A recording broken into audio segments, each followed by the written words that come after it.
Hello बच्चों, स्वागत है आप सभी का हमारे चैनल फिजिक्स ज्ञान मुकेश नायक पर। बच्चों, मैं अमोल गौड़ी आप सभी को kinetic theory of gases and radiation पढ़ाना स्टार्ट कर दिया हूँ। 2 लेक्चर ऑलरेडी हो गए, 2 हो गए, ये तीसरा है और ये तीसरा खास आपके लिए ही है। अब इसमें हम लोग पढ़ने वाले हैं लॉ ऑफ इक्विपार्टीशन। चलो बच्चों, जो आज पढ़ाना चालू करना है हम लोगों को उसको देख लेते हैं, और कल तक हम लोगों ने जो पढ़ा था आप लोग होपफुली उसको देख लिए होंगे। सो अभी हम लोग क्या पढ़ेंगे बच्चों? Law of equipartition. जी, ये बंटवारे का वक्त है बस।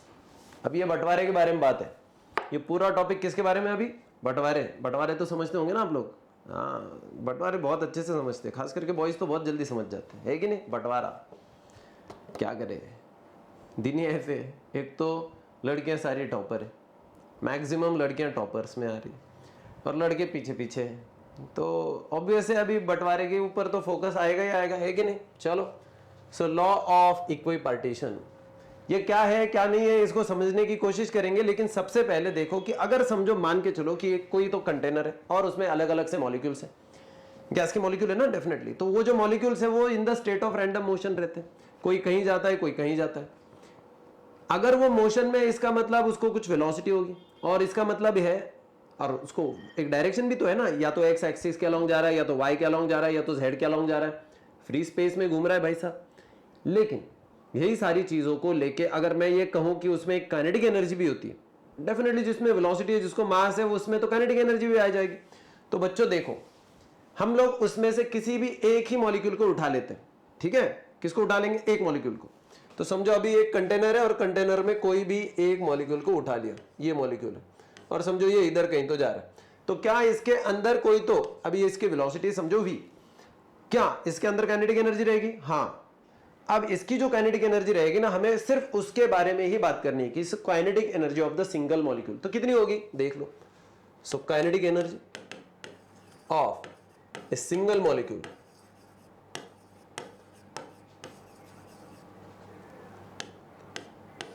देखो, जैसे एक घर में कई सारे बच्चे होंगे घूम रहे इधर उधर, मतलब एक माँ बाप को 2-4 बच्चे होंगे जो भी होंगे, तो वो खेलते रहते हैं ना। तो एक उसमें से हम लोग किसी भी एक का हिस्सा ले रहे हैं, एक का हिस्सा समझ गए तो फिर हम लोग धीरे धीरे बाकियों का समझ जाते हैं कि क्या हो सकता है। तो ये जो काइनेटिक एनर्जी अगर हम लोगों को निकालने की, किसकी? एक मॉलिक्यूल की, तो वो कितने आएगी बच्चों?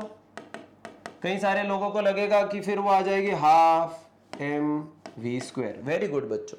लेकिन क्या हम लोगों ने इसमें डायरेक्शन बता के चल रहे हैं क्या? बिल्कुल नहीं। वो मॉलिक्यूल एक्स एक्सिस के अलोंग भी जा सकता है, वाई के अलोंग भी जा सकता है, जेड के अलोंग भी जा सकता है, और ये हो सकता है एक ही टाइम पे, क्योंकि वो अगर फ्री स्पेस में है। तो ये भी हो सकता है कि भाई साहब वो तीनों को भी एक टाइम पे कवर करेगा, एक टाइम पे। जैसे मैंने कल आपको बताया था कि वेक्टर क्वांटिटी क्या होती है, जैसे इधर से इधर जा रहा है, अब इसमें वो इधर से इधर x भी कवर कर रहा है, इधर से इधर आगे भी जा रहा है, y कवर कर रहा है, और ये नीचे से ऊपर भी जा रहा है, इसका मतलब वो z को भी कवर कर रहा है। करेक्ट है कि नहीं? ये हम लोगों ने देखा था। तो इसकी काइनेटिक एनर्जी बच्चों तीनों का मिश्रण होगा। मिश्रण मतलब समझो ना, मिक्सचर। जी, तो ये क्या होगा? हाफ, मास तो उतना ही रहेगा, vx², इसको मैं ऐसे लिख देता हूं, vx² प्लस हाफ m जैसे कि वैसा vy² plus half m vz²। जी, आएगा कि नहीं आएगा बच्चों?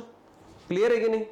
अब समझो, अगर मान के चलो कोई तो एक गैस है, फिक्स टेम्परेचर कर दिया है उसका, और अगर हम लोग उसकी एवरेज काइनेटिक एनर्जी देखेंगे तो ये इन तीनों का मिला के आएगा। तो इसकी एवरेज काइनेटिक एनर्जी हम लोग देखेंगे तो this plus this plus this. Correct है कि नहीं? ये आ गया क्या? एवरेज काइनेटिक एनर्जी आ गई अभी आपको। अब ये हो गया हमारा एक मॉलिक्यूल और उसकी एवरेज काइनेटिक एनर्जी। यहां तक बच्चों आपको समझ गया क्या कि एक मॉलिक्यूल है वो सिर्फ एक्स एक्सिस नहीं कवर कर रहा है, वो वाई भी कर रहा है, वो जेड भी कर रहा है। अगर मान के चलो कि वो एक प्लेन में होता, तो अगर वो एक प्लेन में होता तो उसमें से एक एक्सिस कट जाती। अगर वो प्लेन में होता तो एक एक्सिस कट जाती, शायद ये कट जाता, फिर ये दो ही बचते, या तो ये कट जाते, ये दो बचते, जो भी है, जिस प्लेन में उसके ऊपर डिपेंड करेगा। चलो, एक्स वाई प्लेन में होता तो ये दोनों बचेंगे, जेड कट जाता, क्योंकि जेड के अलोंग की उसकी वेलोसिटी नहीं, तो वो काउंटिंग में 0 आ जाती। अगर मान के चलो ये सिर्फ एक लाइन में ही ट्रेवल करता तो सिर्फ एक ही आता, सिंपल सी चीज है। तो फिर हम लोग उसमें y और z को क्यों लेंगे, वो तो एक ही लाइन में जा रहा है, एक्स एक्सिस की पॉजिटिव साइड, एक्स एक्सिस की निगेटिव साइड, बस खत्म हो गया। फिर वो सिर्फ हाफ एम वी एक्स का स्क्वायर ही आता। यहां तक क्लियर है आपको जी? आगे बढ़े बच्चों, ठीक है। लेकिन क्या आपको पता है मीन काइनेटिक एनर्जी जो होती है या मीन एनर्जी जो होती है किसी मॉलिक्यूल की, पर मॉलिक्यूल की, वो होती है 3/2 kBT। But mean energy per molecule is 3/2 kBT। 3/2 kBT। Okay बच्चों, इसका मतलब ये है कि ये जो काइनेटिक एनर्जी है ये इन तीनों में बांटी जाएगी। तो ये काइनेटिक एनर्जी कितनी होगी, या कहो ये एनर्जी, मीन एनर्जी कितनी होगी बच्चों? 3/2। अब इसको मुझे बांटने का, इसको मुझे क्या करने का, बांटने का। तो हर एक के हिस्से में कितने में आएगा वो भी तो जरूरी ना। 3/2 kBT को मान के चलो कि इसके हिस्से में भी देना है कुछ, इसके हिस्से में भी देना है और इसके भी हिस्से में देना है और इक्वल देना। तो तीनों को हमें क्या बांटने का है? 3/2 kBT में से कुछ हिस्सा देने का है तीनों को। ये बंटवारे का बात चालू है ना भाई, और बंटवारे तो कोई कम ज्यादा नहीं होने देंगे, बंटवारे होंगे तो एक जैसे होंगे, वैल्यू सेम होनी चाहिए, बंटवारों की वैल्यू सेम होनी चाहिए, नहीं तो फिर तो झगड़ा है, फिर तो इम्बैलेंस है। तो फिर हम लोग बैलेंस करेंगे। अगर मैं आपको कहूंगा इक्वल है, इसका मतलब फिर इन तीनों के हिस्से में इक्वल एनर्जी आ गई है कि नहीं? इसका मतलब यह है कि एम वी एक्स स्क्वायर के हिस्से में जितना है उतना ही एम वी वाई के हिस्से में आएगा, वाई स्क्वायर के उतना ही आएगा, फिर हाफ एम वी जेड के स्क्वायर में, इसके जितने में हिस्से में आया। तो हर एक का हिस्सा कितना हो जाएगा? 3/2 kBT को 3 हिस्सों में डिवाइड कर पाओगे क्या आप लोग? कर देंगे। चलो देखो, ये है 3/2 इंटू kBT, इसके 3 हिस्से कर दो, मतलब 3 डिवाइड कर दो। ये 3 ऊपर जाके इसको मल्टीप्लाई करेगा 2 को, तो ये 3/2 इंटू ये 3 हो गया, kBT अपनी जगह पे, ये कट गया, ये कट गया, फाइनलाइज क्या हुआ? 1/2। तो हर एक के हिस्से में कितना आ रहा है? 1/2 kBT। हो गए इक्वल बंटवारे। तो समझ गए कि आप लोग? नहीं समझे? मुझे पता है कि आप क्या नहीं समझे या क्या समझे, बताता हूं, ध्यान दीजिएगा। जब आप लोग ये समझ रहे हो कि उसके अंदर एक एनर्जी है, काइनेटिक एनर्जी है, ओके है, ये काइनेटिक एनर्जी कितनी है ये हमें पता होना चाहिए, वो है 3/2 kBT एवरेज एनर्जी। अब इसके 3 हिस्से वाले होने वाले, 3 हिस्से क्यों होंगे इस 3/2 kBT के? क्यों होंगे? क्योंकि वो जो मॉलिक्यूल है, ये मॉलिक्यूल एक नहीं, तीनों की तीनों भी कोऑर्डिनेट्स को कवर कर रहे हैं, जिसके वजह से तीनों के तीनों कोऑर्डिनेट्स में उसकी एनर्जी डिवाइड हो जाएगी, और वो डिवाइड होके हर एक के हिस्से में कितनी आएगी? तो 1/2 kBT। इसको दिमाग में भर लेना, ये बहुत जरूरी है, क्योंकि आपको आगे चल के और भी इसमें यही देखने वाले। लेकिन उसको देखने से पहले हम लोग पहले डिग्री ऑफ फ्रीडम देखेंगे और फिर प्रूव करके दिखाएंगे कि इसको लॉ ऑफ इक्विपार्टीशन ही क्यों कहते हैं। क्योंकि अभी अगर मैंने समझो मान के चला कि चलो ये सिर्फ एक ट्रांसलेशनल मोशन थी बच्चों, लेकिन कुछ ऐसे भी एटम्स होते हैं, ये तो मोनो एटॉमिक था, समझो एक ही एटम है। तो अभी अगर एक ही एटम है, जैसे कि मान को चलो हेलियम है, हेलियम का गैस है, तो वो एच ही होता है, एच ही होता है बस अकेला। लेकिन या हाइड्रोजन ले लो या कुछ भी, सॉरी हाइड्रोजन मत लेना। तो कुछ एटम्स ऐसे होते हैं कि जो डायटोमिक होते हैं, जैसे कि ऑक्सीजन हमेशा O2 होता है ना, तो वो डायटोमिक हो गया। या कार्बन मोनोऑक्साइड ले लो CO, या तो फिर नाइट्रोजन ले लो N2, ये जो होते हैं ना ये डायटोमिक है। अब इनको ट्रांसलेशनल मोशन के साथ साथ में कुछ और भी मोशन आती है। इसका मतलब ये है कि वो जो उसका फ्रीडम है, उसकी जो डिग्रीज है, डिग्रीज ऑफ फ्रीडम कहते हैं उसको, वो जो है वो ज्यादा हो जाएगी। लेकिन वो बढ़ने के साथ में क्या इसकी उससे भी जो आने वाली एनर्जी वो इतनी ही रहेगी क्या? वो हमें देखने का है। इसलिए हम लोग सबसे पहले देखेंगे डिग्री ऑफ फ्रीडम। ओके,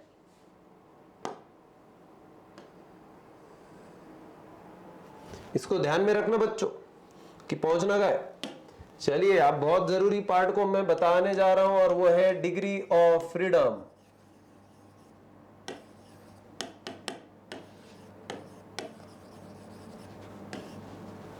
स्वतंत्रता के बारे में बात करेंगे बच्चों अभी। DOF, degree of freedom. चलिए सयाने बच्चों, होशियार बच्चों, मेरे प्यारे बच्चों, पूरा ध्यान यहां पे रखो। सबसे पहले मैं आपको एक सवाल पूछूंगा, ध्यान है ना आपका, तो यहां पे ध्यान दो। हम जब छोटे थे ना तो दिवाली में क्या होता था कि एक जैसे ट्रेन रहती थी, एक ट्रेन, अभी भी पटाखों में ट्रेन आती होगी शायद, तो उसको क्या किया करते थे पता है, एक पेड़ पे इधर से बांध देंगे, एक पेड़ पे इधर से बांध देंगे, तो दो पेड़ या कोई भी दो सपोर्ट पे उसको बांध देंगे, और वो ट्रेन जो है ना, वैसे समझो ये जैसे एक मोबाइल है ना, वैसे एक ट्रेन रहती थी छोटी सी, उसको ट्रेन बोलते थे, जो भी ये रीजन है हमको लेन देन नहीं उससे। तो उसमें एक ऐसा धागा जो रहता था ना, उसमें से ऐसे इसको फंसाने के लिए एक खाली एम्प्टी स्पेस रहती थी, तो उसके अंदर डाल के रखो। अब होता ये था कि हम लोग उधर वाले एंड से जैसे इसको क्या करेंगे बच्चों, आग लगा देंगे, तो जैसे इसको आग लग जाएगी ये फटक से आगे जाएगा, देखो एकदम सीधी लाइन। ये जो है ना, ये ऊपर नहीं जा सकता, ये नीचे भी नहीं आएगा, ना ही ये आगे जाएगा ना ही ये पीछे आएगा, मतलब ना ही लेफ्ट ना राइट, ये सिर्फ इधर जा सकता है। To and fro motion, only to and fro, no left right, no up and down, it has the only one motion, only one motion. हम लोग इसको कहेंगे that is a straight line. तो स्ट्रेट लाइन अगर मैं कहूं आपको कि स्ट्रेट लाइन, तो स्ट्रेट लाइन में डायमेंशंस कितने आते हैं वो मुझे बताओ। स्ट्रेट लाइन में आते हैं वन डायमेंशन ओनली।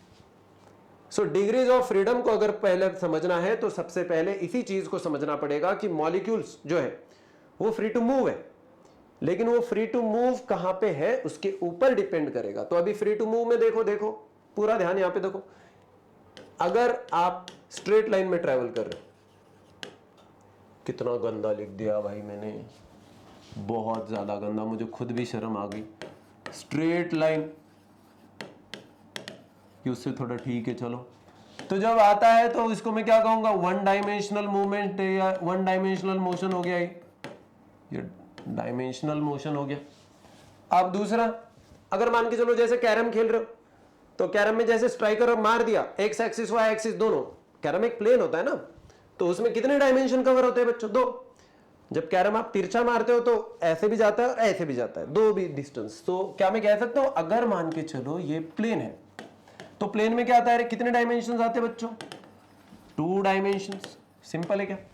और तीसरा, अगर हम लोग किसके बारे में बात करेंगे, फ्री स्पेस, बॉल लो हवा में फेंक दो, वो एक्स भी कवर करेगा, वो वाई भी कवर करेगा, और हाइट वाला जेड भी कवर करेगा। इसका मतलब उसका कितना डायमेंशन का मोशन हो गया बच्चों, 3D मोशन।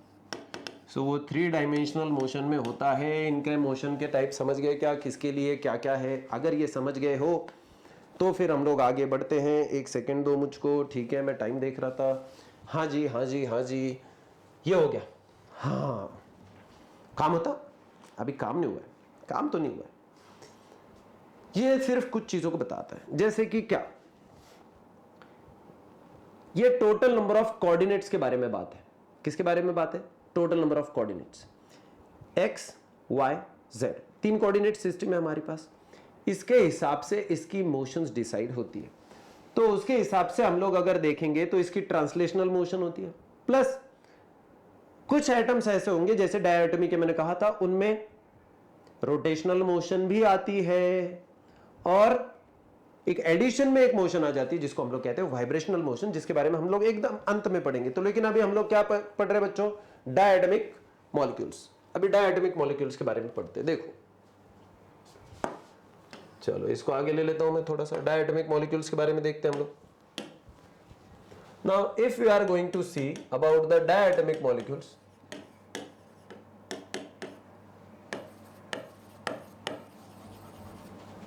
चलिए डायटोमिक मॉलिक्यूल्स बच्चों पूरा ध्यान यहां पे रखो।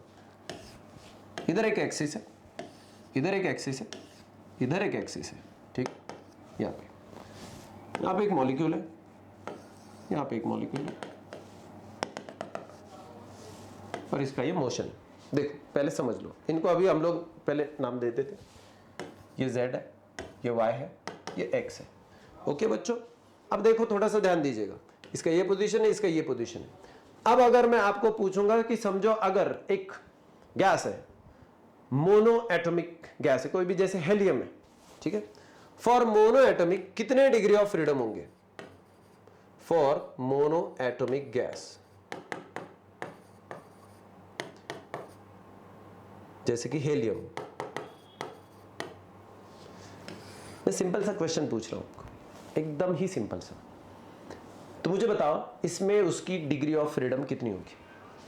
अगर मैं कहूंगा तो इसमें डिग्री ऑफ फ्रीडम होगी 3। मैं बता रहा हूं। ये क्यों बता रहा हूं? क्योंकि अगर मैंने हेलियम को स्पेस में छोड़ दिया तो ज्यादा से ज्यादा क्या होगा?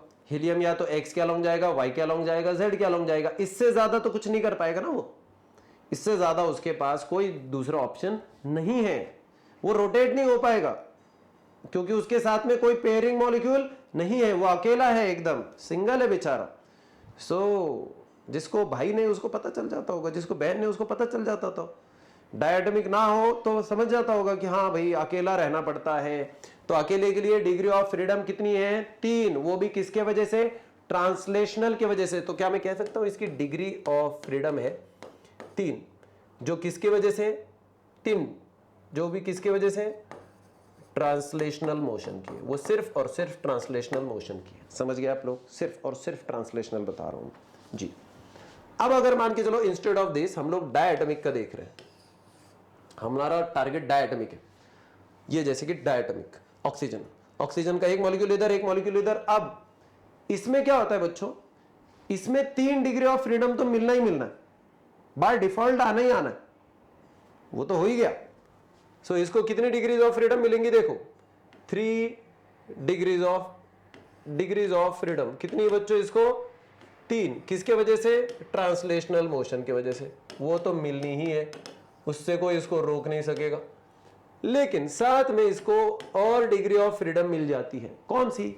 बता रहा हूं, ध्यान देके कान खोल के सुनो। इसको एक और डिग्री ऑफ फ्रीडम मिल जाती है, और वो डिग्री ऑफ फ्रीडम है इसकी रोटेशनल मोशन की वजह से। ये मॉलिक्यूल्स है ना, ये आपस में भाई भाई है, 2 भाई है, जुड़वा है, आपस में इंटरमिंगलिंग चलती रहेगी। तो ये सिर्फ भागेंगे नहीं, आपस में गोल गोल भी घूम सकते हैं, तो ये घूमते हैं। अब अगर मैं देखूंगा तो हमारे यहां पे एक्चुअली देखा जाए तो प्लेन कितने हैं? 3। गोल गोल घूमने का काम प्लेन में ही हो सकता है।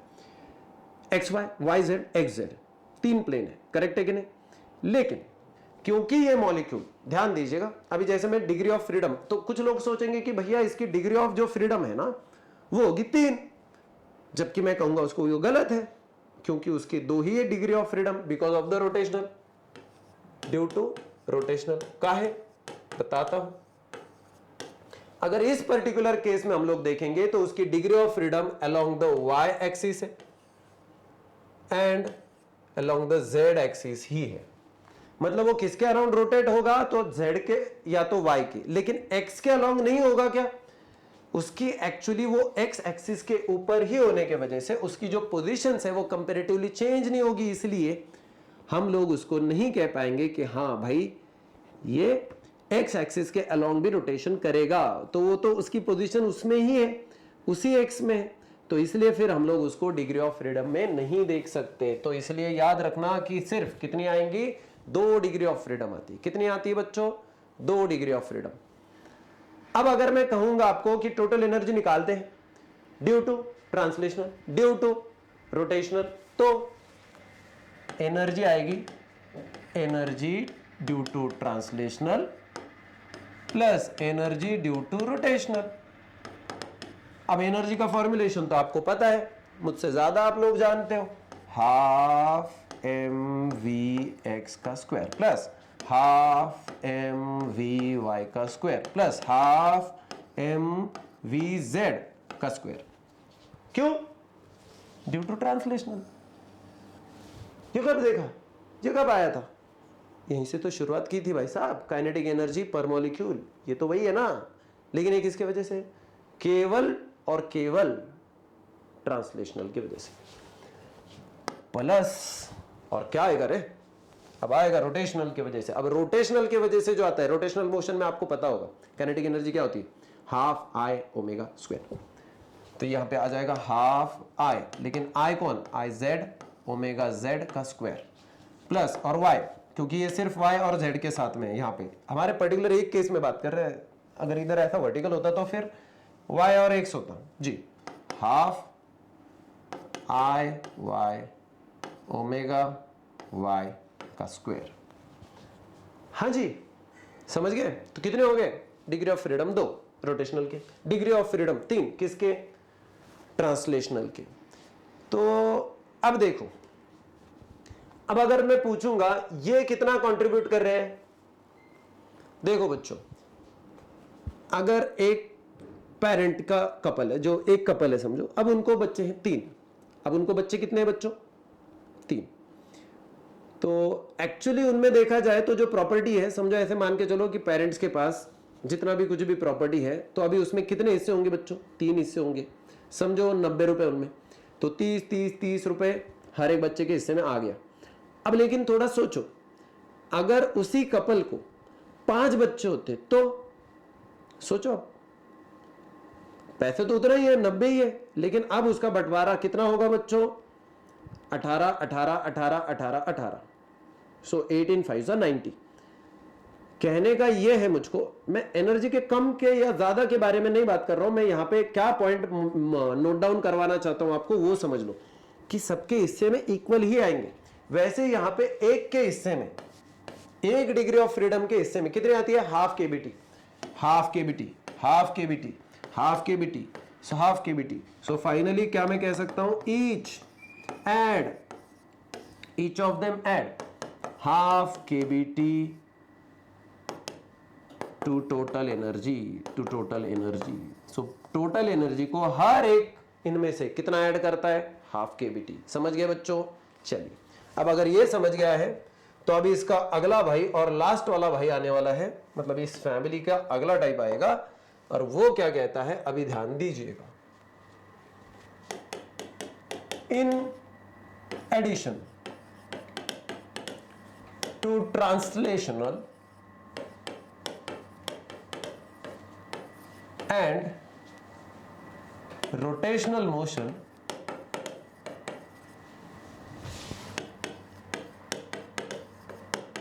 some pairs of gases या some gases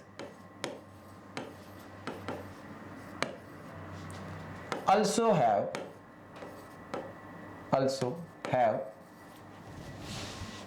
additional motion, additional type of the motion, और उसको हम लोग क्या कहेंगे बच्चों, वाइब्रेशनल मोशन। इसके अंदर एक वाइब्रेशनल मोशन भी होती है, जैसे कि ऑक्सीजन के 2 मॉलिक्यूल, जैसे कि नाइट्रोजन के 2 मॉलिक्यूल, जैसे कि कार्बन मोनोऑक्साइड CO, इनमें ट्रांसलेशनल की 3 डिग्रीज, रोटेशनल की 2 डिग्रीज, और अब एक और ऐड हो जाएगा, वो रहेगी kinetic energy due to its vibration. वो in the state of the vibration रहते हैं। ये एक किसी एक, जैसे कोई भी 2 मॉलिक्यूल के बीच में एक कोवैलेंट बॉन्ड होता है, क्या मैं कह दूं इधर, this is due to covalent bond, कह दूं क्या, लिख ही दिया हम लोगों ने अभी, क्लियर है। तो उनमें क्योंकि कोवैलेंट बॉन्ड है, रियल गैसेस के बारे में हम लोग बात कर रहे हैं, तो उनमें क्या होता है कि उनमें एक स्टेट ऑफ वाइब्रेशन आ जाता है, जिसके वजह से उनको डिग्री ऑफ फ्रीडम में एडिशन हो जाती है। और जो ये एडिशन आ जाती है, तो उसके वजह से अभी अगर हम लोग कहेंगे आपको कि टोटल एनर्जी कितना हो रहा है बच्चों, तो मैं क्या ये कह सकता हूं क्या कि total energy would be contributed because of what, E is equal to, total energy is equal to E due to translation plus E due to rotational plus E due to vibrational. हे भगवान, कितना आ रहा है रे, सबके लिए नहीं आता है, पर्टिकुलर के लिए आता है कि नहीं, बहुत ज्यादा दिख रहा है, लेकिन सिंपल सी चीज है, पहले ही कर दी है, ये तो पता है, हाफ mvx का स्क्वायर हाफ mvy का स्क्वायर प्लस हाफ mvz का स्क्वायर, ये भी तो पता चल ही चुका है, पहले ही किया है। ये दोनों को तो हम लोग अभी तक निपटा भी चुके हैं, इन दोनों का बंटवारा हो चुका है, सवाल सिर्फ इसका बाकी है जो वाइब्रेशनल में है। अब वाइब्रेशनल में जो है ना, उसके बारे में मैं पहले बता देता हूं। अगर मैं kinetic energy of the vibrational के बारे में बात करूंगा, तो इसका जो वाइब्रेशन होता है ना, उसमें 2 टाइप की एनर्जी आती है, एक due to its kinetic energy और दूसरा due to its potential energy. तो इसमें वाइब्रेशन में काइनेटिक पोटेंशियल दोनों आता है, जिसके वजह से क्या मैं कह सकता हूं, क्या इसकी जो एनर्जी है वो kinetic energy plus potential energy से मिल रही है, तो ये हो जाएगा हाफ mu का स्क्वायर, ये तो ठीक है, प्लस हाफ kr का स्क्वायर है। ठीक है बच्चों, ये आ गया। अब ये पोटेंशियल एनर्जी और ये हो गया काइनेटिक एनर्जी। ठीक है, चलो अब ध्यान दीजिएगा, यहां पे कौन कौन क्या है वो पता होना चाहिए। U कौन है पता होना चाहिए, K कौन है पता होना चाहिए, और R कौन है ये पता होना चाहिए। तीन चीजें पता होनी चाहिए। ठीक है, तो U जो है वो पार्टिकल की वेलोसिटी है।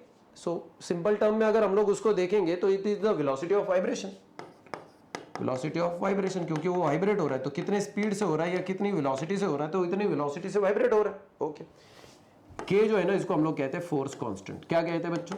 Force constant. अब अंत वाला ये कौन है? ये एक सेपरेशन है, या कहो बेसिकली ये एक डिस्टेंस है। किसका बच्चों? तो ये जो डिस्टेंस है ना, ये दो एटम के बीच का सेपरेशन है, सेपरेशन बिटवीन टू एटम्स, जो भी होंगे उसके बीच का सेपरेशन। तो ये आ गया। अब हम लोग सबसे लास्ट में और कंक्लूसिव बात कर लेंगे।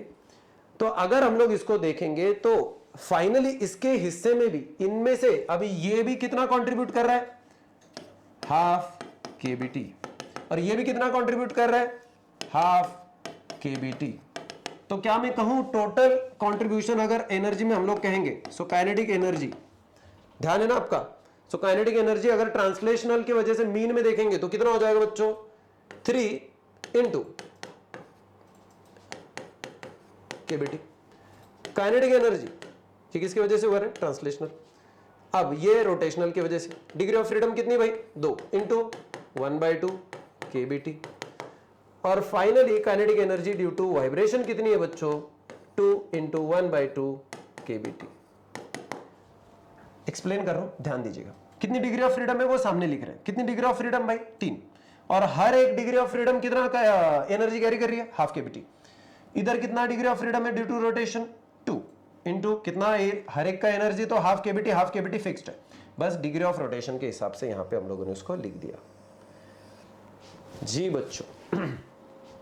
लेकिन इस लॉ से क्या समझा है? इक्वल पार्टीशन होगा, फिर वो किसी की भी वजह से आए, वाइब्रेशन की वजह से, या तो फिर रोटेशन की वजह से, या तो फिर स्ट्रेट लाइन में ट्रांसलेशनल की वजह से, कुछ भी हो गया, हर एक के हिस्से का कंट्रीब्यूशन सेम रहेगा, हाफ kBt। और यही है लॉ।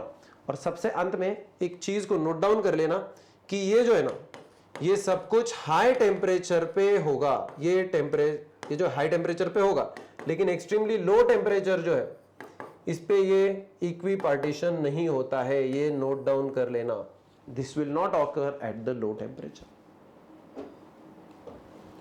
अच्छा चैप्टर था नहीं? टॉपिक सिंपल सा था, एकदम छोटू सा। छोटी फैमिली सुखी फैमिली है कि नहीं? इनकी फैमिली में बंटवारे हो गए और एकदम आराम से हो गया, और हर एक के हिस्से में आ गया है हाफ kBt का एनर्जी। समझ गए बच्चों? चलिए कल फिर से मिलेंगे, पढ़ते रहो और थोड़े से एंजॉय भी करते रहो। बाय।